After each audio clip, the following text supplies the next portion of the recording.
نبی صلی اللہ علیہ وسلم کے دور میں بھی قرآن اتر رہا ہے، جو مسئلہ پیش آتا ہے اللہ کا حکم اللہ کے پاس سے آ رہا ہے، یوں سمجھ لیجئے کہ حضور صلی اللہ علیہ وسلم کا براہ راست اللہ سے رابطہ ہے اور حکم مل رہا ہے اور یہ یہاں نافذ ہو رہا ہے۔ اس کا مطلب کیا ہے؟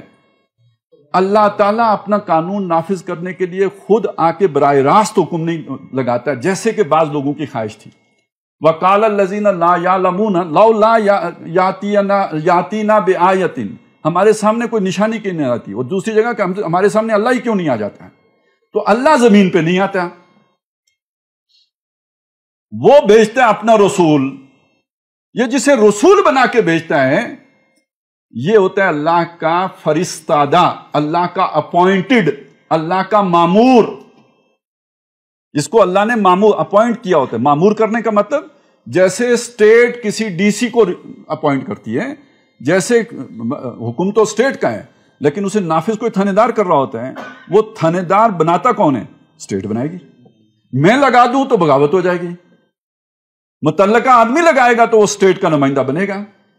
تو جب حاکمیت اللہ کی ہے تو اس زمین کے اوپر اس کی حاکمیت کو نافذ کون کرے گا؟ جس کو اللہ نے اپوائنٹ کیا ہے۔ وہ کون ہوتا ہے؟ وہ نبی ہوتا ہے، اور اسے پروٹیکشن ہوتی ہے، وہ معصوم عن الخطا ہوتا ہے، وہ غلطی نہیں کرتا۔ پروٹیکشن کس نے دی ہوتی ہے؟ اللہ نے دی ہوتی ہے۔ شیطان اس کے کام میں مداخلت نہیں کر سکتا۔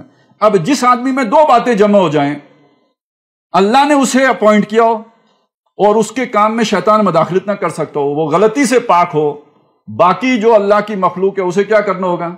اس کی اطاعت کرنی ہوگی، غیر مشروط، وہ مطاع مطلق ہو گیا۔ حضور کے دور میں تو خلافت بڑی آسان ہو گئی۔ اللہ کا خلیفہ، اس خلیفہ کا اللہ سے براہ راست رابطہ، اور وہ خلیفہ معصوم عن الخطا، اس نے خلافت نافذ۔ یہ داؤد علیہ السلام ایسے ہی خلیفہ تھے۔ یا داؤد انا جعلناک خلیفۃ فی الارض، داؤد ہم نے آپ کو زمین پر خلیفہ بنایا ہے۔ اسی طرح کے خلیفہ حضرت سلیمان علیہ السلام تھے، اور اسی سلسلے کا تسلسل ہے جناب محمد رسول اللہ صلی اللہ علیہ وسلم۔ مسئلہ آ کے پیدا ہوا حضرت ابو بکر کے دور میں۔ اللہ کا اپوائنٹڈ خلیفہ تو اللہ نے واپس بلا لیا، حضرت ابو بکر کو اللہ نے تو اپوائنٹ نہیں کیا۔ اب یہاں سے خلافت کدھر گئی؟ تو انہوں نے کہا میں اللہ کا خلیفہ نہیں ہوں، میں اللہ کے رسول کا خلیفہ ہوں۔ یہ پہلی جو ہمارا نیریٹو پہلا بنا خلافت کے ضمن میں، وہ حضرت ابو بکر صدیق رضی اللہ تعالیٰ عنہ کے دور میں بنا، اور وہ یہ تھا انا خلیفۃ رسول اللہ۔ تو محمد الرسول اللہ کس کے خلیفہ؟ اللہ کے خلیفہ۔ تو ابو بکر کس کے خلیفہ؟ رسول اللہ کے خلیفہ۔ تو اللہ کی خلافت پھر کدھر گئی؟ ابو بکر تو محمد رسول اللہ کے خلیفہ ہو گئے نا۔ یہ اس کے اندر ایک سوال ہے، ذہن میں رکھیے گا، ابھی اس کا جواب نہیں دیں گے ہم۔ اس کے بعد حضرت عمر آئے۔ حضرت عمر نے آ کے کہا انا خلیفۃ رسول اللہ، میں اللہ کے رسول کے خلیفہ کا خلیفہ ہوں۔ اب آپ سوچئے یہ کام آگے ہی چلتا رہتا، حضرت عثمان کو آ کے کیا کہنا پڑتا، حضرت علی کو آ کے کیا کہنا پڑتا، آج کوئی خلیفہ بنتا تو اسے کیا کہنا پڑتا، ایک گھنٹہ تو اس کا نام لینے میں لگتا ہے نا، خلیفہ تو تے جا کے پتہ نہیں کہاں ختم ہوتا۔ یہاں سے پھر سوال اٹھا کہ یار یہ جو پیچھے سے ہم نے بنایا یہ ٹھیک ہے؟ تو پتہ ہے کنسنسس کس پہ ہوا، اجماع کس پہ ہوا؟ کہ حضرت عمر کے دور میں ہی اس بات پر اتفاق ہو گیا کہ یہ جو خلیفہ ہے یہ خلیفہ تو رسول اللہ نہیں ہے، یہ خلیفۃ المسلمین ہے۔ اب اس کا مطلب کیا ہوگا؟ پہلے اب خلیفہ کا مطلب سمجھ لیتے ہیں۔ خلیفہ ہم کہتے ہیں جانشین کو، یا کہہ لیں ریپریزنٹیٹو، نمائندہ، یا ایک اور لفظ ہے وہ مودودی صاحب نے اختیار کیا ہے، وائسرنسی۔ وائسرائے ہوتا تھا نا یہاں ہندوستان میں، تو ہندوستان میں اصل میں بادشاہی کس کی تھی؟ ملکہ برطانیہ کی۔ اس بادشاہی کو یہاں نافذ کون کرتا تھا؟ وائسرائے کرتا تھا۔ وائسرائے اور ملکہ برطانیہ کا رابطہ ٹھیک ہے 7 دنوں کا رابطہ ہے، لیکن یہ کہ بہرحال اس نے کوئی بھی کام کرنا ہے تو وہ پوچھ کے کرنا ہے، یا کہیں کوئی نہیں ہے تو اجتہاد کر لے گا، بعد میں وہ جو ہے اس سے پوچھ لے گا کہ جی یہ کام میں نے کیا ٹھیک کیا یا تبدیل کر دوں۔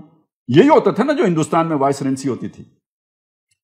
یوں سمجھیے کہ محمد رسول صلی اللہ علیہ وسلم اگر اللہ کے وائسرائے تھے اپوائنٹڈ تو وہ تو اٹھ گئے. اب وہ وائسرنسی کس قدر گئی ہے؟ اب وہ وائسرنسی منتقل ہوئی ہے امت کو. اب آپ یہ بات دیکھیے، قرآن مجید نے رسول کے ساتھ جب بھی جوڑا ہے امت کو جوڑا ہے. وَكَذَلِكَ جَعَلْنَاكُمْ أُمَّةً وَسَطًا لِتَكُونُوا شُهَدَاءَ عَلَى النَّاسِ وَيَكُونَ الرَّسُولُ عَلَيْكُمْ شَهِيدًا لِيَكُونَ الرَّسُولُ شَهِيدًا عَلَيْكُمْ وَتَكُونُوا شُهَدَاءَ عَلَى النَّاسِ، تاکہ رسول تم پر گواہ ہو جائیں اور تم سب لوگوں پر گواہ ہو جاؤ. وَاجْتَبَاكُمْ، اللہ نے تمہیں چنا. رسول کو کون چنتا تھا؟ اللہ.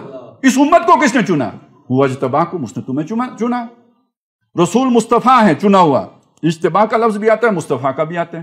مجتبیٰ، احمد مجتبیٰ اور محمد مصطفیٰ اس امت کے لیے بھی استعمال ہوا. ثُمَّ أَوْرَثْنَا الْكِتَابَ الَّذِي نَصْطَفَيْنَا مِنْ عِبَادِنَا، پھر ہم نے اپنی اس کتاب کا وارث کر دیا اپنے بندوں میں سے، یعنی گلوب پوری انسانیت میں سے، اپنے ان بندوں کو جن کو ہم نے چن لیا. اس سے غلط فہمی یہ نہ ہو کہ اس سے مراد علماء ہیں، نہیں، پوری امت مراد ہے. اس لیے کہ اس سے آگے جب کھولا ہے تو امت کے 3 گروہ بیان کیے ہیں. وہ بھی ہیں کہ جو نیکیوں کی طرف بڑھنے والے ہیں، وہ بھی ہیں جو درمیانے ہیں، وہ بھی ہیں جو گناہ کرنے والے ہیں. یہ سارے وہ چنیدہ ہیں جن کو اللہ تعالیٰ نے اپنی کتاب کا وارث بنا دیا ہے. تو اللہ کی وہ امانت جو آئی تھی محمد رسول اللہ صلی اللہ علیہ وسلم کے پاس، اس امانت کا وارث محمد رسول اللہ کے بعد کون ہوا؟ امت، پوری امت بحیثیت مجموعی. اب جب خلیفہ بنے گا تو امت اپنا نائب بنائے گی، امت اپنا ریپریزنٹیٹو بنائے گی. فرق سامنے رکھیں، نبوت کے دور میں خلیفہ کس کا خلیفہ ہوتا تھا؟ اللہ کا. اب اللہ کی خلافت کس کے پاس ہے؟ امت کے پاس. اور جس کے پاس نمائندگی آئے گی وہ نمائندگی اللہ کی نمائندگی نہیں ہوگی، وہ نمائندگی امت کی نمائندگی ہوگی. یہ خلیفۃ المسلمین ہے. اور یہ ہمارا سیاسی شعور جا کے کب بنا؟ حضرت عمر رضی اللہ تعالیٰ عنہ. یہاں تک بات صاف کر لیں. اور اس وقت جن کا نہیں بنا، ظاہر ہے ایک نئی بات سامنے آئی ہے تو سب کو تو معلوم نہیں ہے، لہذا کچھ لوگوں نے حضرت عمر ہی کے دور میں یہ سوچا کہ جو ہی حضرت عمر رضی اللہ تعالیٰ عنہ کی وفات ہوگی ہم فلانے آدمی کے ہاتھ پر بیعت کر لیں گے.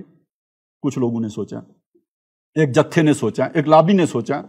یہ بات جب حضرت عمر کو معلوم ہوئی وہ بہت مضطرب ہو گئے. انہوں نے چاہا کہ خطبہ حج میں اس کا اعلان کریں، لیکن کچھ لوگوں نے سمجھایا کہ پوری ریاست کے اندر جو ہے وہ ایک خامخواہ بے چینی پیدا ہو جائے گی، تھرتھڑی مچ جائے گی. تو مدینے چل کے اصحاب امر جو ہیں ان کے سامنے آپ بات رکھیے. تو وہاں آ کے انہوں نے خطاب فرمایا اور وہاں بتایا کہ اگر مسلمانوں کے مشورے کے بغیر آپ نے کسی کو خلیفہ بنا دیا اس کی کوئی خلافت نہیں ہے.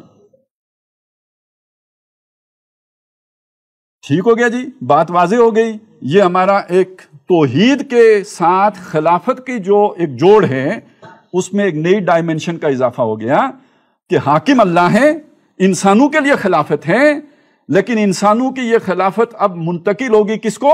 جو انسانوں میں سے جو مسلمان ہیں، اور مسلمان جس کو اپنا نمائندہ بنائیں گے وہ مسلمانوں کا خلیفہ ہوگا، نہ کہ اللہ کا خلیفہ.